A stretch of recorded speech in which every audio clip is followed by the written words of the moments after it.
छत्तीसगढ़ विधानसभा का मानसून सत्र 13 जुलाई से शुरू होगा। सत्र 17 जुलाई तक आयोजित किया जाएगा और इस दौरान कुल 5 बैठकें होंगी। सत्र के दौरान वित्तीय कार्य के साथ ही अन्य शासकीय कार्य संपादित किए जाएंगे। इस संबंध में अधिसूचना जारी कर दी गई है। इस दौरान विपक्ष कई मुद्दों को लेकर सत्ता पक्ष को घेरेगा और इसे लेकर विपक्ष ने रणनीति बना ली है। कुल मिलाकर इस सत्र में भी गहमागहमी देखने को मिलेगी।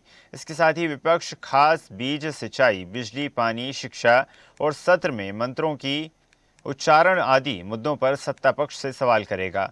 दूसरी ओर सरकार अपने महत्वपूर्ण एजेंडे और प्रस्तावों को सदन से पारित कराने की तैयारी में है। देखा जाए तो मानसून सत्र भले ही 5 दिन का है, लेकिन सरकार और विपक्ष में तीखी बहसों के साथ कई महत्वपूर्ण फैसलों पर सबकी टिकी हुई निगाहें रहेंगी। चलिए खबर पर अधिक चर्चा करते हैं। सहयोगी हिमांशु हमारे साथ जुड़ गए। हिमांशु, अहम बैठक सत्र की शुरुआत होने जा रही है जिसमें अहम विषयों पर विचार विमर्श किए जाएंगे और विपक्ष ने सत्ता पक्ष को घेरने की पूरी तैयारी कर ली है। खाद और किसानों के मुद्दों को लेकर सत्ता पक्ष को घेरने की रणनीति है जी होने जा रहा है। और ऐसे में लगातार जो सत्ता पक्ष के कार्यप्रणाली को लेकर कहे, सरकार के पूरी रवैये को लेकर कहे, पूरे विपक्ष है वो आक्रामक मोड़ पर नजर आ रहा है। और जिस तरह से ताजा तरीन मुद्दा है विधानसभा के लिए वो है बिजली बिल बढ़ोतरी को लेकर। जिस तरह से 1 जुलाई से नए जो विद्युत नियामक आयोग ने कल प्रेस वार्ता कर नई दरें लागू करी है और 1 जुलाई से लागू होने जा रहा है।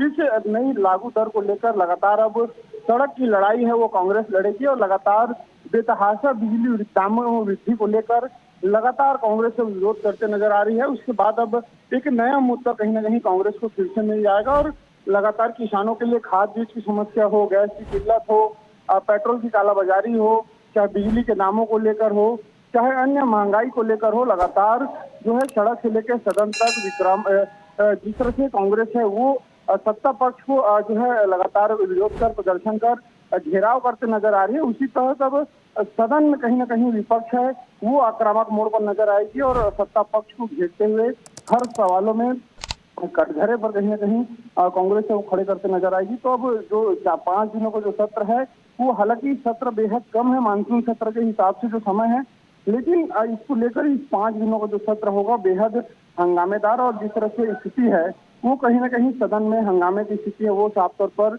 इस 5 दिनों के सत्र में देखने को मिलेगी। जी बिल्कुल हिमांशु, और जिस प्रकार सत्र में अहम विषयों पर चर्चा तो की जाएगी, लेकिन साथ ही साथ जिस प्रकार अब एक नया नियम प्रदेश में लागू करने का प्रयास किया जा रहा है कि मंत्रों का उच्चारण किया जाएगा, क्या विपक्ष की तरफ से सत्ता पक्ष पर इस मुद्दे को लेकर भी सवाल उठाए जा सकते हैं? निश्चित तौर पर जिस तरह से स्कूल शिक्षा विभाग ने जो आदेश जारी किया है कि स्कूलों में अब मंत्रोच्चार कराया जाएगा, तो इसके बाद इसे लेकर विपक्ष है वो लगातार हमलावर है। साफ तौर पर कहना है कि स्कूलों को आरएसएस और अन्य विचारधाराओं में थोपना सही नहीं है, क्योंकि स्कूल में सर्वधर्म के लोग वहां पर शिक्षा ग्रहण करने के लिए आते हैं और सभी धर्मों को जो है लेकर चलना चाहिए। जिस तरह से एक ही धर्म के नियमों को, अन्याय को पालन कराने के लिए जिस तरह से बाध्य किया जा रहा है स्कूल शिक्षा विभाग के द्वारा, तो इस फैसले आने के बाद कहीं ना कहीं राजनीतिक सियासत पर भी जो है तरीके, इस पर जो कहीं ना कहीं लगातार बयान सत्ता पक्ष विपक्ष के बीच टकराहट की स्थिति देखने को मिली और इसको लेकर दोनों पार्टी अपना अपना विचार है वो अलग अलग तरीके से रखते नजर आ रही है। तो सदन पर इसको लेकर भी सार्थक रूप से जो है सत्ता पक्ष और विपक्ष के बीच हंगामे की स्थिति देखने मिल सकती है। जी बिल्कुल हिमांशु, माना जा सकता है कि सत्र के दौरान गहमा-गहमी के पूरे आसार हैं। आपका धन्यवाद हिमांशु, जुड़ने के लिए और जानकारी साझा करने के लिए। और ऐसी ही ताजा खबरों के लिए लाइक, फॉलो और यूट्यूब पर सब्सक्राइब कर बेल आइकन जरूर दबाइए और हर अपडेट के लिए विजिट कीजिए स्वदेशलाइव.com।